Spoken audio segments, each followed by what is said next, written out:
Hello everyone, আশা করি আপনারা সকলে ভালো আছেন। আপনাদের সকলকে স্বাগত আমাদের ইউটিউব চ্যানেল His247 এর মধ্যে।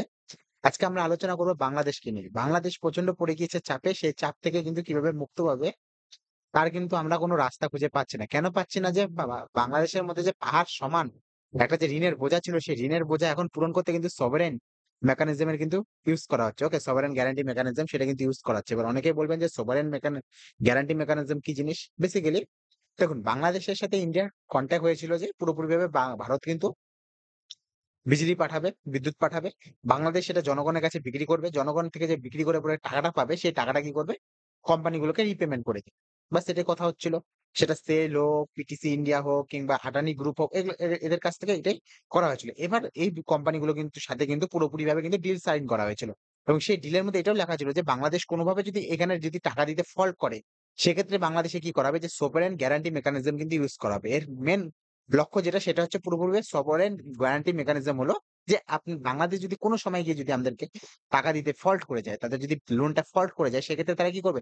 তাদের যে নিজের কোষাগার রয়েছে, প্রত্যেকটা একটা দেশের যে নিজের কোষাগার ট্রেজারি অফিস থাকে, তো সে ট্রেজারি থেকে কিন্তু কি করতে হবে? টাকা দিতে হবে। ট্রেজারি মানে কি? যে বাংলাদেশ যে ট্যাক্স কালেকশন করছে, এগুলা করছে, এখান থেকে টাকা দিতে হবে। কিভাবে বুঝতে পারলেন তো? কারণ প্রথমে হচ্ছিল যে আমি যদি কারো কাছ থেকে ভাবেন আমি হচ্ছে আপনার কাছ থেকে বিদ্যুৎ কিনছি। আপনি আমাকে বিদ্যুৎ দিলেন, আমি এই বিদ্যুৎটা বিক্রি করলাম জনগণের কাছে। জনগণ থেকে টাকা তুললাম, টাকা তুলে আপনাকে পেমেন্ট করে দিলাম। কিন্তু যদি আমি কোনভাবে এই জনগণের থেকে টাকা তুলতে অক্ষম হই কিংবা আমি আপনাকে টাকা পেমেন্ট করতে অক্ষম হই, সেক্ষেত্রে আপনি কি করবেন? কি করবেন? আমার যে কোষাগার রয়েছে সেই কোষাগার থেকে টাকা বের করে আনবেন। কোষাগার কোনটা? যেখানে হচ্ছে জনগণের ট্যাক্সের টাকা লুকানো থাকে। ওকে? মানে ঢুকানো থাকে, লুকানো থাকে না। ওকে? তো সেখান থেকে কিন্তু এখন টাকা বের করার কথা চলছে। কারণ ইন্ডিয়া পুরোপুরিভাবে থ্রেট দিয়ে দিয়েছে যে খুব দ্রুত কিন্তু টাকা শো করতে হবে। যদি টাকা শো না করতে পারেন, টাকা যদি আমাদেরকে দিতে না পারেন, সেক্ষেত্রে কিন্তু এই ডিল অনুযায়ী কিন্তু আমরা এই মেকানিজম কিন্তু ইউজ করব। Okay? Sovereign guarantee committee. Okay? এবার যে জিনিসটা বা বুঝার জিনিস ছিল সেটা আপনারা বুঝে গেছেন, সোভারেন গ্যারান্টি মেকানিজম। বাংলাদেশ পড়ে গেছে চিপার মধ্যে। ওকে? পুরোপুরি চিপার মধ্যে পড়ে গেলে মানুষ যেরকম হয় সেরকম ঘটনা ঘটেছে।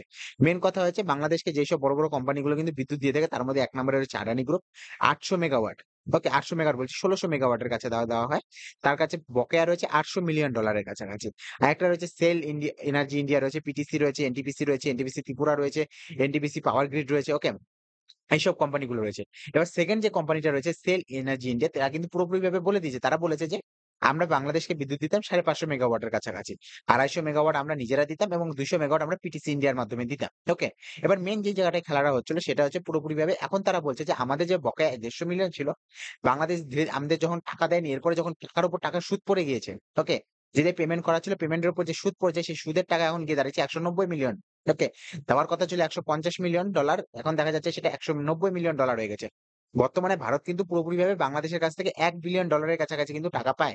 এই যে বিদ্যুৎ যে সাপ্লাই করতো, বেসিক্যালি $১ বিলিয়ন এর কাছাকাছি কিন্তু বিদ্যুৎ কিন্তু সাপ্লাই করা হতো। তার মধ্যে শুধুমাত্র ৮০০ মিলিয়ন শুধু দেওয়া হতো আদানি গ্রুপের থেকে। আদানি গ্রুপ $৮০০ মিলিয়ন পেয়ে থাকে। বাদবাকি গ্রুপগুলো কিন্তু পাতে। এখনো পর্যন্ত যেই সময়ের কথাটা আসছে যে আদানি গ্রুপকে কিন্তু $৮০০ মিলিয়ন কাছ থেকে মানে ৮০০ মিলিয়ন যে ডলারটা পাতো, তার মধ্যে থেকে কিন্তু পুরোপুরি $১৫০ মিলিয়ন কিন্তু দিয়ে দেওয়া হয়েছে। ওকে? সেটা যিনি এখনো পর্যন্ত বাংলাদেশ সরকার দিয়ে দিচ্ছে।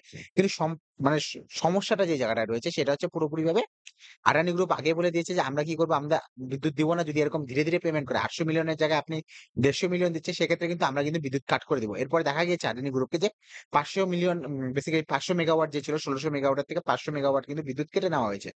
কারণ ইন্ডিয়ার মধ্যে যে সে গোটা পাওয়ার প্ল্যান্ট লাগিয়েছে, সেখানে কিন্তু $৫০০ মিলিয়ন এর কিন্তু একটা ডেপ্থ রয়েছে। তার কিন্তু ঋণ রয়েছে। ঋণ করে কিন্তু গোটা পাওয়ার প্ল্যান্ট বানানো হয়েছে। এবং সেই গোটা পাওয়ার প্ল্যান্ট থেকে কিন্তু 100% বিদ্যুৎ কিন্তু সাপ্লাই করা হতো।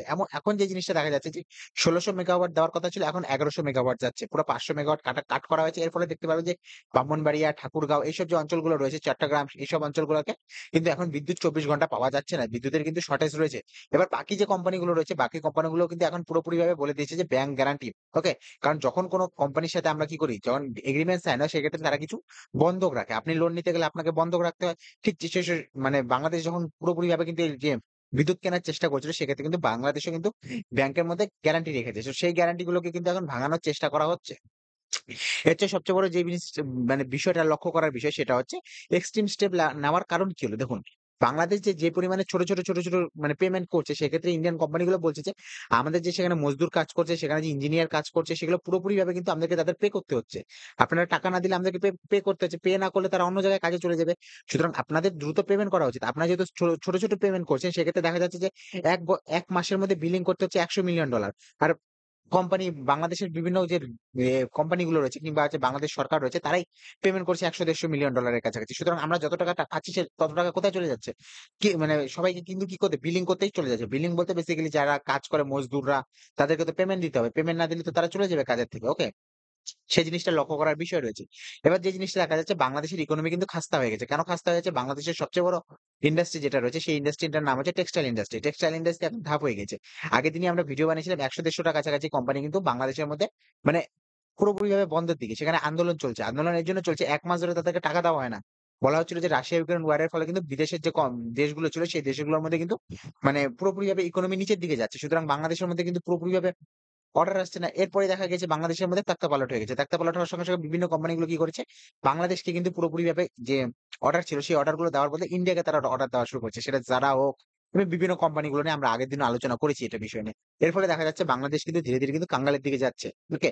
আশুলিয়া বলে একটা জায়গা ছিল কালকে কিংবা পরশুদিন আমরা সেটা নিয়ে আলোচনা করেছি। আশুলিয়ার ঠিক চারপাশে বেশ কিছু মানে ফ্যাক্টরির মধ্যে মজদুরদের মধ্যে হাতাপাই হয়ে যায়। পুলিশ চলে আসে। সেখানে মজদুররা আন্দোলন করছিল। পুলিশের সাথে হাতাপাই হয়ে যায়। সেক্ষেত্রে একজন মারা যায় এবং ৪১ জনের কাছাকাছি ইনজার্ড হয়। এখনো পর্যন্ত হয়তো মৃত্যুর সংখ্যা বৃদ্ধি পেয়েছে। এগুলা ২-৩ দিন আগের খবর। ওকে? এবার যে জিনিসটা লক্ষ্য করা যায় যে বাংলাদেশের সাথে যে আমাদের এগ্রিমেন্ট হয়েছিল বাংলাদেশ পেমেন্ট করতে বেসিক্যালি একটা ব্যাংকের মাধ্যমে। সেটা হচ্ছে রূপালী ব্যাংক।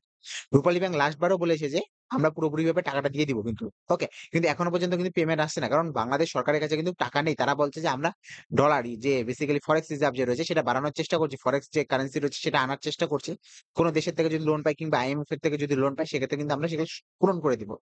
এছাড়া যে জিনিসটা দেখা যাচ্ছে সেটা হচ্ছে পুরোপুরি গোটা পাওয়ার প্ল্যান্ট। গোটা পাওয়ার প্ল্যান্ট কিন্তু আদানি বলে দিয়েছে যে তারা কিন্তু যে বাংলাদেশে যেদিকে বিদ্যুৎ পাঠাতো যে এখনো পর্যন্ত ১১০০ মেগাওয়াট বিদ্যুৎটা পাঠাচ্ছে সেটা কিন্তু চেঞ্জ করে কোথায় নিয়ে যাবে?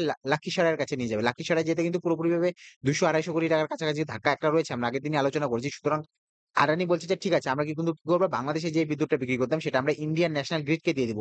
এবং ন্যাশনাল গ্রিড কি করবে? এই বিদ্যুৎটা কিন্তু বিক্রি করতে পারবে। তো ভবিষ্যৎ প্রজন্ম কি ভাবছে কি না ভাবছে সেদিকে লক্ষ্য রাখতে হবে। তার চেয়েও বড় ব্যাপার হচ্ছে ইন্ডিয়া কিন্তু নিজের এগুলা তো হয়ে গেল পাওয়ার কোম্পানি। যে বড় বিদ্যুৎ কোম্পানিগুলো রয়েছে তারা এখানে ইনভেস্টমেন্ট করেছে। এবার ইন্ডিয়া কিন্তু পুরোপুরিভাবে লোন দিয়েছিল। $৪-৫ বিলিয়ন একটা লোন দিয়েছিল বাংলাদেশকে। এখন বলা হচ্ছে যে কিন্তু সেই লোনটাও কিন্তু আটকে গিয়েছে। বলা হচ্ছে যে এখনো পর্যন্ত এই লোনটা যেহেতু পাবে না ইন্ডিয়া, হয়তো বাংলাদেশ সরকার দিতেও পারবে না। ইউনূস সরকার যে রয়েছে সে কিন্তু দিতে পারবে না। কিন্তু এটার জন্য কিন্তু ইন্ডিয়া কিন্তু চাপ সৃষ্টি করছে যে তাদের লোনটাকে কিন্তু রিপেমেন্ট করতে হবে। রিপেমেন্ট না করলে কিন্তু তারা পারবে না। এখন বাংলাদেশ কি করবে? ভিখারির মতো অবস্থা হয়ে গিয়েছে। বাংলাদেশের ভিখারি অবস্থা থেকে কিভাবে উঠে আসবে? ডক্টর মোহাম্মদ ইউনূস যে আমেরিকার সাথে এত মানে চুনুমুনু শুরু করে দিয়েছে। তো আমেরিকার থেকে টাকা নিতে পারে? আমেরিকা তো ওয়ার্ল্ড ব্যাংক, আইএমএফ এর সব জায়গাগুলোতে প্রচুর পরিমাণে নিজের ইনভেস্টমেন্ট করে রেখেছে। তারা মানে আমেরিকা যদি একটা চুটকি বাজায় না তাহলে তাদেরকে ১৫-২০ বিলিয়ন ডলার কিন্তু দিয়ে দিতে পারে। কারণ আমরা দেখেছি প্রায় ৩-৪ ট্রিলিয়ন কিন্তু ডলার কিন্তু তারা ইউজ করে ফেলেছে। ৩-৪ ট্রিলিয়ন এর কাছাকাছি মানে ইউজ করেছে বেসিক্যালি তারা আফগানিস্তানের ওয়ার লড়তে। ওকে? এছাড়া তারা করোনার সময় কত প্যাকেজ দিয়েছে যে নিজের জনগণকে। সে বাংলাদেশের মতো দেশকে ১৫-২০ বিলিয়ন ডলার কিন্তু দিতে পারবে না? এরকম কোনদিন হতে পারে? তবে আমেরিকার যে জনগণ রয়েছে তারাও কিন্তু বাংলাদেশের প্রতি মানে ক্ষুব্ধ হয়ে রয়েছে যে বাংলাদেশ যে রয়েছে, বাংলাদেশের মধ্যে পুরোপুরিভাবে ইনবিল্ড করেছে আমেরিকা। ওকে? আমেরিকার মধ্যে থাকা যে বাঙালিরা রয়েছে যারা বাংলাদেশের বংশোদ্ভূত তারা কিন্তু পুরোপুরিভাবে আন্দোলন করছে যে ডক্টর মোহাম্মদ ইউনূস কি করেছে? ধোঁকার সাথে এসেছে। সে পুরোপুরিভাবে ভুল কাজ করছে এবং অনৈতিক কাজ করছে। এখন বাংলাদেশের জনগণ কতদিন তাকে মেনে নিবে? বিএনপি পার্টির নেতারা কতদিন মেনে নিবে? কারণ বিএনপির সাথে কিন্তু তাদের উঠাপড়া লেগে গিয়েছে। বিএনপি দ্রুত বলছে যে ইলেকশন করাতে হবে। কিন্তু বাংলাদেশের সরকার কিন্তু যে অন্তর্বর্তী সরকার রয়েছে সে কিন্তু ইলেকশন করতে একদমই নারাজ। কিন্তু ভবিষ্যতে কি হবে সেটাও আমাদের দেখার বিষয়। আমরাও মজা নিবো। আমরাও কি করব? আমাদেরকে প্রচুর গালাগালি তো করা হয়েছে। তো ভবিষ্যতে কি হয় সেগুলো আমরা নজর রাখবো। আপনারাও নজর রাখবেন। আমাদের সাথে থাকবেন। দেখা হবে আপনাদের সাথে অন্য একটা ভিডিওতে। আপনারা সুখে থাকবেন, শান্তিতে থাকবেন। Have a good day. Bye bye.